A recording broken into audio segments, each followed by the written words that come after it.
de expresión para la parte que está en contra del Estado. Aquí sí hay libertad de expresión. Si aquí hubiera dictadura, yo aquí no estuviera parada.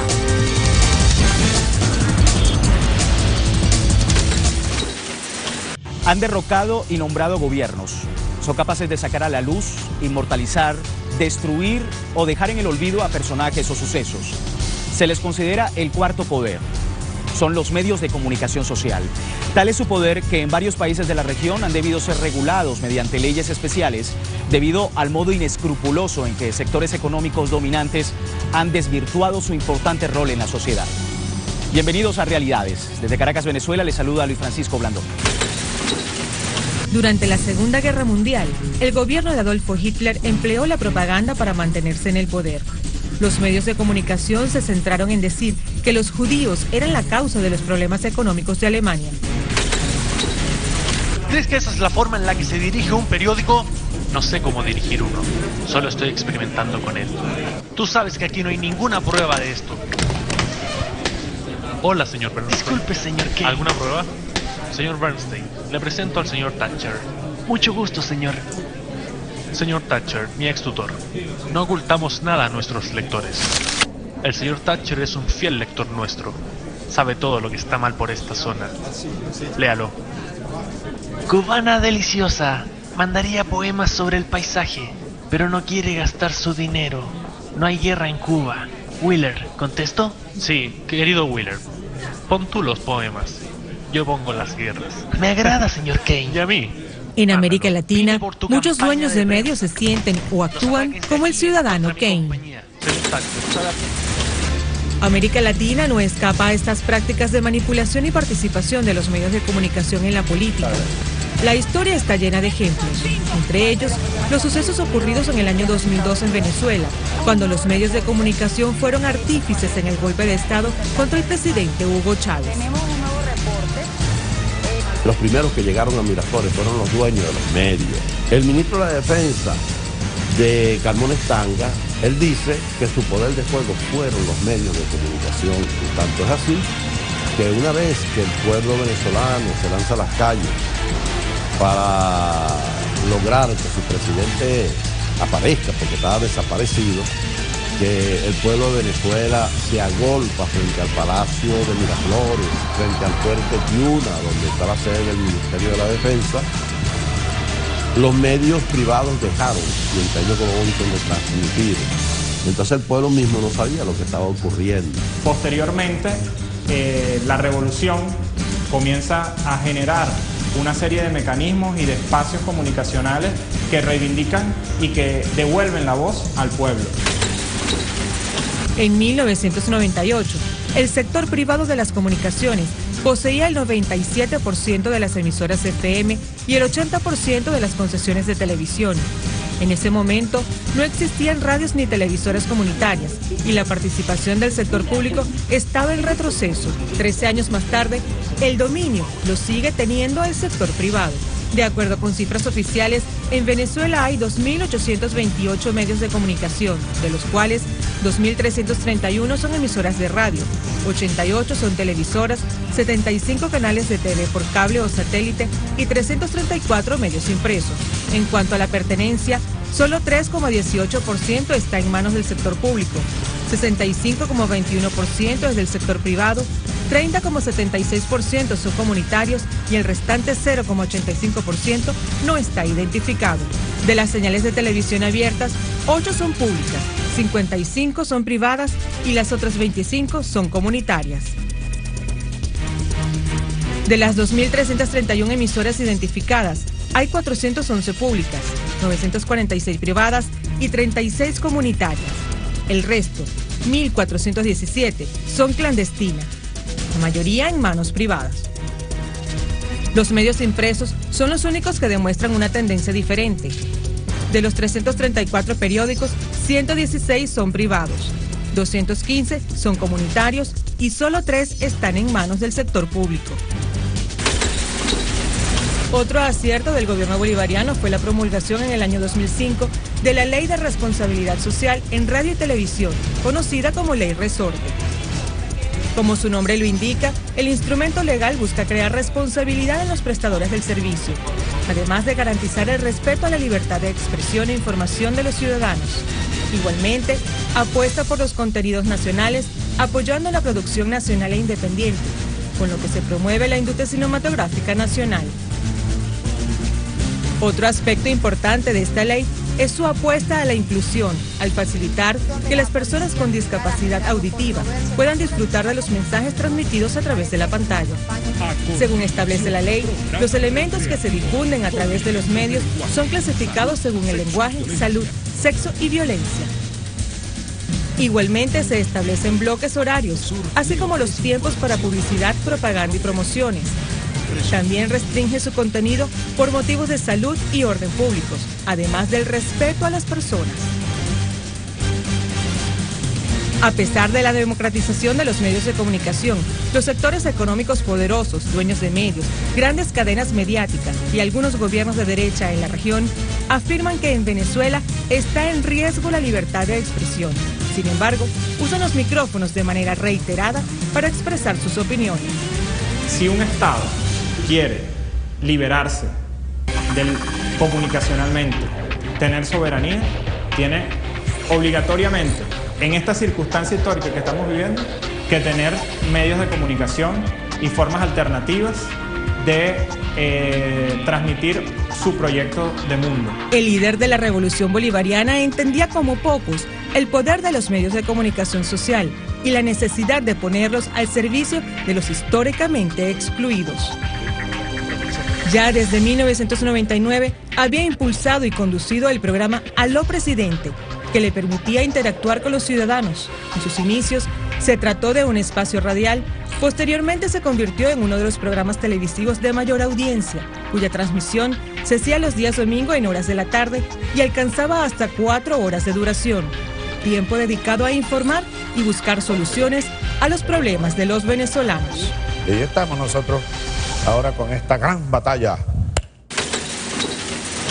Hacemos una pausa en Realidades y al regreso, la ley de medios en Ecuador. No se retire.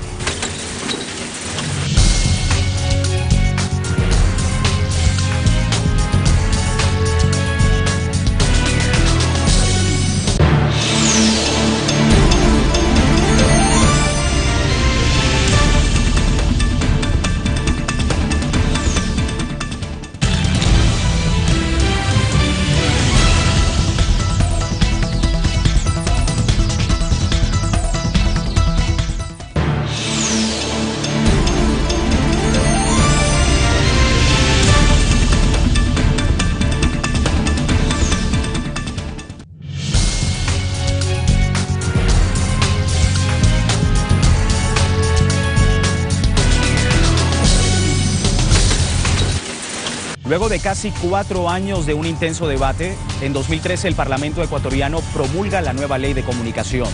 La legislatura derogaba así el texto promulgado en 1975 durante la dictadura militar de Rodríguez Lara. Pero, ¿cuál era el panorama, el escenario en los medios de comunicación de Ecuador? ¿Cómo se distribuía el espectro radioeléctrico en ese país? Estamos de regreso en Realidades.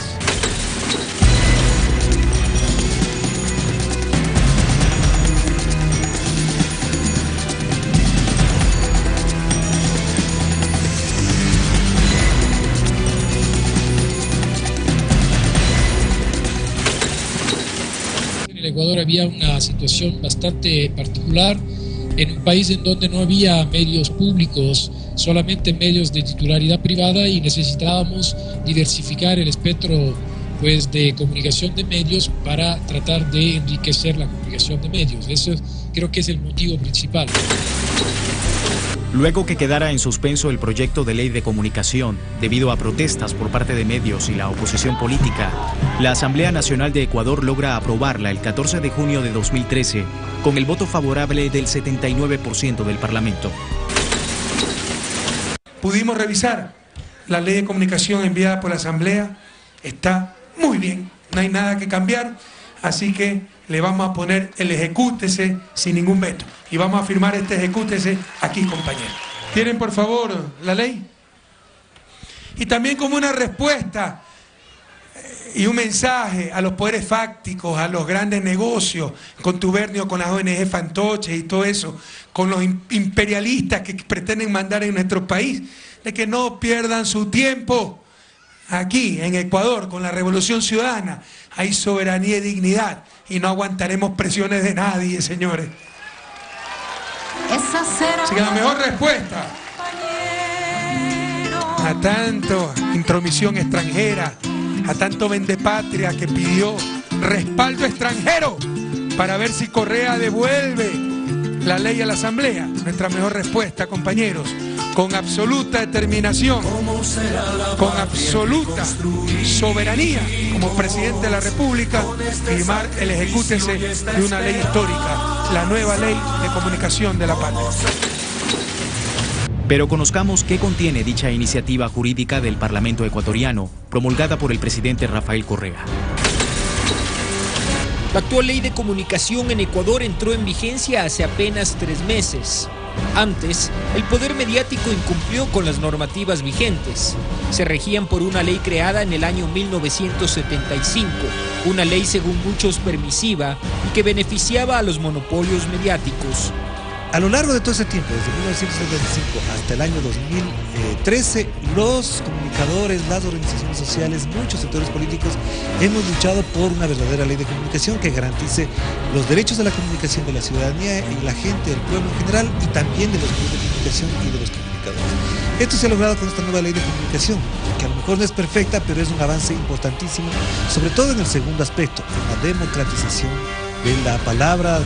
Democratización de la palabra que se ve reflejada en la redistribución del espectro radioeléctrico de la siguiente manera: 33% para medios públicos, 33% medios privados y un 34% para los comunitarios. Un cambio radical tomando en cuenta que anteriormente el 90% de las frecuencias se concentraron en manos privadas. La asunción que se tiene por comunicación desde el punto de vista privado es en el juego, digamos, del plusvalor noticioso, es decir, de la noticia como mercancía. La ley establece además la generación de una institucionalidad que garantice los derechos ciudadanos y eviten los abusos del poder mediático. La creación de la Superintendencia de Información y Comunicación cumplirá este rol y actuará luego de creada la normativa que lo rija en un plazo de 30 días. La Superintendencia de la Información y Comunicación es el organismo técnico de vigilancia, auditoría, intervención y control con capacidad sancionatoria que cuenta con amplias atribuciones para hacer cumplir la normativa de regulación de la información y comunicación. Eso es lo que destaca la ley. La ley de comunicación también establece derechos a los comunicadores, entre ellos la reserva de la fuente, el libre ejercicio de la comunicación y profesionalización y el cumplimiento de los derechos laborales de los trabajadores de la comunicación. Esta nueva ley contiene 119 artículos y 22 disposiciones transitorias. Establece que la comunicación es un servicio público. Plantea revertir las frecuencias ilegalmente conseguidas y redistribuirlas equitativamente entre manos comunitarias, públicas y privadas. Establece el principio de responsabilidad ulterior, prohíbe la censura previa y sanciona el linchamiento mediático, el cual se refiere a práctica de algunos medios sobre informaciones reiteradas con el fin de desprestigiar o reducir la credibilidad pública de personas físicas o jurídicas. Asimismo, sanciona la censura previa, el monopolio y regula los contenidos violentos, discriminatorios y sexualmente explícitos. La ley apunta a la reivindicación de la producción musical nacional e incrementa hasta un 50% su difusión. Anteriormente los propietarios eran empresas familiares, la mayoría de ellos, sobre todo en el campo de los medios gráficos, siguen siendo de hecho propietarios de ellos, y también en el caso de la televisión hay todavía algunas empresas que son de carácter familiar. Había ciertamente una situación que corregir, porque además había conflicto de interés en cuanto a que los accionistas de bancos, propietarios, digamos accionistas mayoritarios, los propietarios de banca, tenían la posibilidad de tener un medio de comunicación. En este caso, en Ecuador fueron medios televisivos. Esta cuestión se ha corregido, Pero repito, habrá que ver si la ley será capaz en su aplicación concreta de efectivamente democratizar la comunicación, que viene sobre todo por la diversa producción y por el hecho de que otros actores, otros sujetos sociales, políticos y culturales se suman a la comunicación de medios. Nosotros creemos que esos grupos son los que generalmente han mantenido la concentración de los medios de comunicación y que en este momento se verían afectados, pues tienen que revertir esas frecuencias al Estado para poder redistribuirlas de forma equitativa. Empresas de comunicación privadas en Ecuador abrieron la polémica, calificándola de ley mordaza, argumentando control de la actividad periodística, auditorías e imposición de sanciones administrativas y económicas a periodistas y medios por parte del Estado ecuatoriano. Las tensiones entre Correa y los medios también han pasado a la arena judicial. En marzo de 2011, el presidente Rafael Correa demandó al diario El Universo y a sus directivos por la publicación de una columna en la que le acusaban de asesinatos de lesa humanidad durante la rebelión policial del 30 de septiembre de 2010. En el artículo de opinión, lo señalaban como responsable de haber ordenado fuego a discreción y sin previo aviso contra un hospital lleno de civiles y gente inocente. Meses más tarde, un juez ecuatoriano decretó 3 años de prisión para los directivos del diario El Universo y el pago de $42 millones al mandatario ecuatoriano. En febrero de 2012, Rafael Correa anunció que perdonaba a los directivos del diario, aunque advirtió perdón, pero no olvido. Lo que siempre le dije al pueblo ecuatoriano, más que construir escuelas, más que construir caminos, más que construir hospitales, hay que construir la verdad. Si no, nos saldremos de su desarrollo. Por supuesto que esta lucha ha valido la pena. Jamás se dijo que iba a ser fácil. Esto ha sido tremendamente desgastante. ¿Quién quiere estar en un juicio penal? Pero era necesario, porque aquí están mostrando parte del artículo. Por favor, pongan la parte final. A esto le llamaron opinión, para que vea cómo engañan a la gente. Pongan la parte final, por favor. Sí, a lo que se refiere, crímenes de lesa humanidad. El dictador debería recordar, por último, y esto es muy importante, que con el indulto, en el futuro nuevo presidente, quizá enemigo suyo, podría llevarle a una corte penal por haber ordenado fuego a discreción y sin previo aviso contra un hospital lleno de civiles y gente inocente. A esta calumnia le llamaron opinión. Organismos y organizaciones internacionales como la Relatoría Especial para la Libertad de Expresión, Human Rights Watch, la institución que agrupa a los dueños de medios denominada Sociedad Interamericana de Prensa, entre otros, siguen cuestionando la ley. Sin embargo, el presidente Correa apela al derecho, a la dignidad de los ciudadanos. Gracias a Dios, en nuestro marco jurídico todavía la injuria es una infracción legal, que quien la comete puede ser un periodista, un jugador de fútbol, un bombero voluntario y es otra cosa, pero se persiguen infracciones, delitos, no personas, como lo quiso presentar la prensa. La nación ecuatoriana está frente a un reto y oportunidad histórica en lo que se refiere a democratizar la comunicación, pero la ciudadanía debe estar atenta en velar por el fiel cumplimiento de la norma. Hacemos una pausa en Realidades y al regreso, la ley de medios en Argentina. Ya regresamos.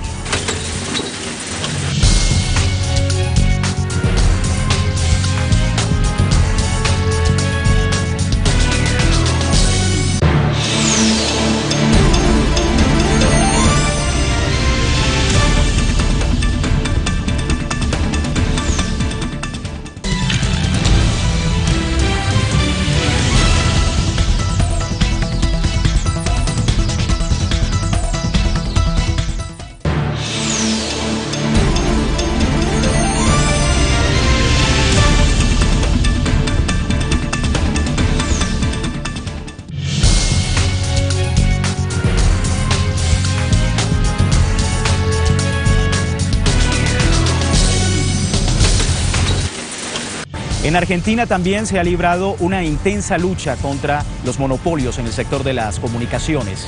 El gobierno se ha enfrentado al poder de los medios con la Constitución y las leyes. Estamos de regreso en Realidades.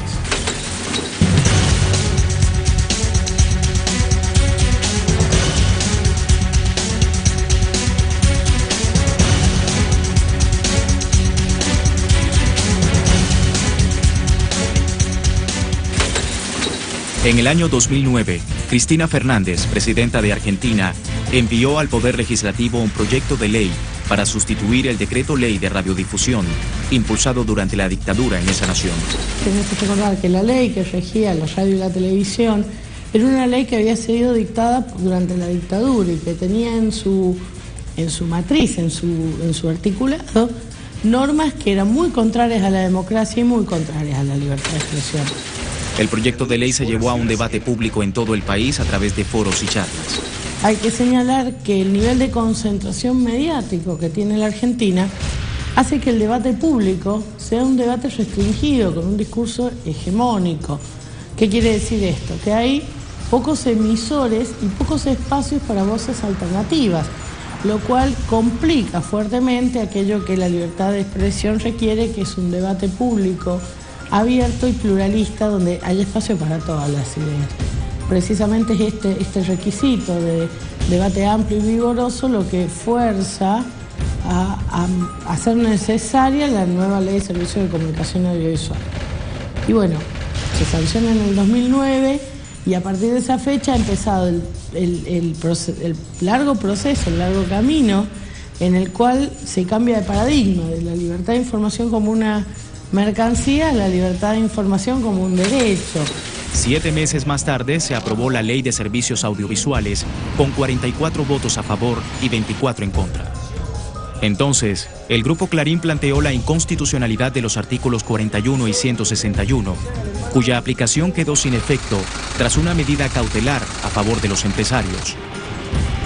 Los artículos en cuestión regulan la estructura de propiedad de los medios, lo que afecta directamente al holding. La Corte ha tenido una conducta, si se quiere, propositiva respecto a la ley y a lo mejor un poco más dilatoria respecto a los plazos.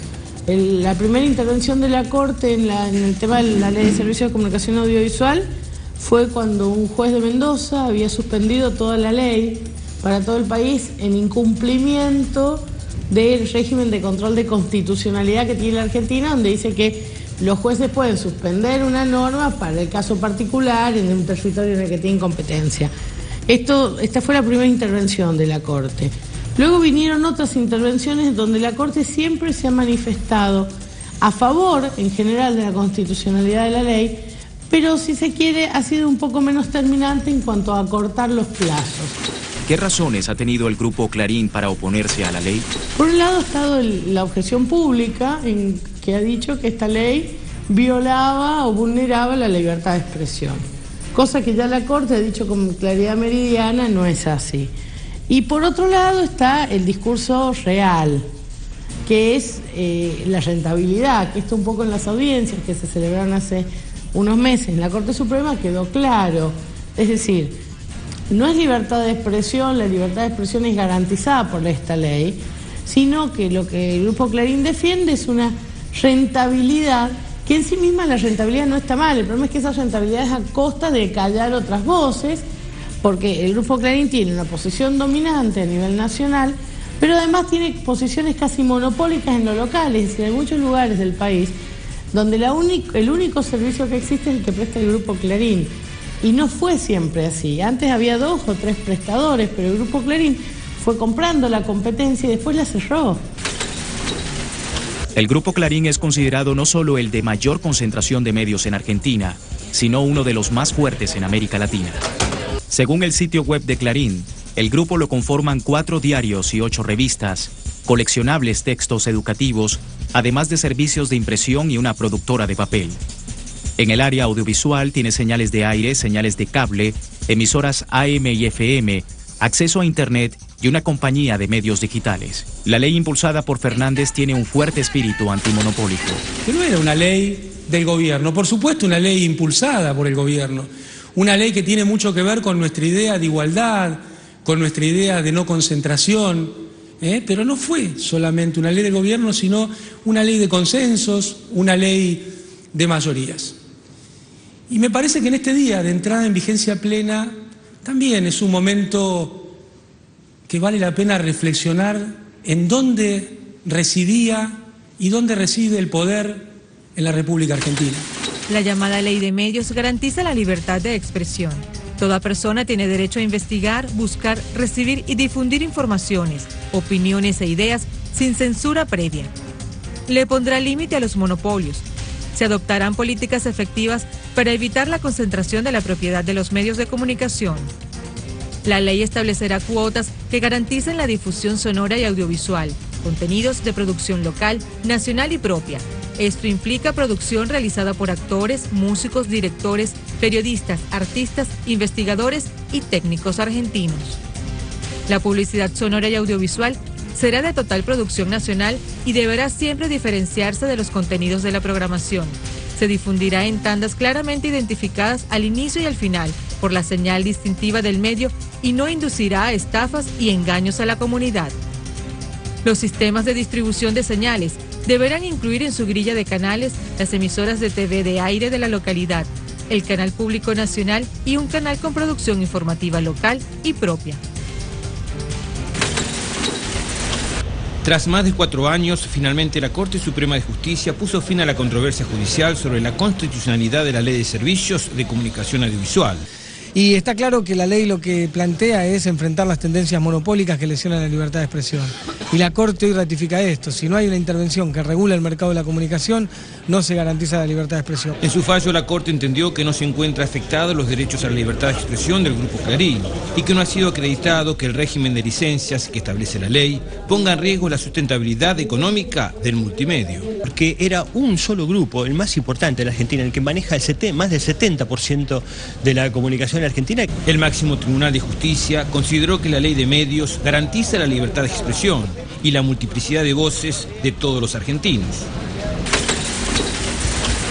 Un hecho además muy importante para los gobiernos populares y democráticos de América Latina, que tienen todos colgado el San Benito por parte de la SIP, la Sociedad Interamericana de Prensa, que siempre a favor de los grupos poderosos de cada país, de las oligarquías mediáticas, ha puesto en el banquillo de los acusados a los gobiernos que justamente quieren garantizar más pluralismo y más democracia. Se trata de que tenga buenas programaciones y buenos locutores y buenos periodistas y buenos mobileros y buenos operadores y buenos camarógrafos, porque si no, no te ven, no te ven ni te escuchan. Entonces yo creo que ahora que la ley quedó definitivamente habilitada, uno de los aspectos que resta es ese, y el otro aspecto es cómo va a respaldar el Estado la necesaria sustentabilidad económica que tienen que tener los medios chicos y las organizaciones sin fines de lucro.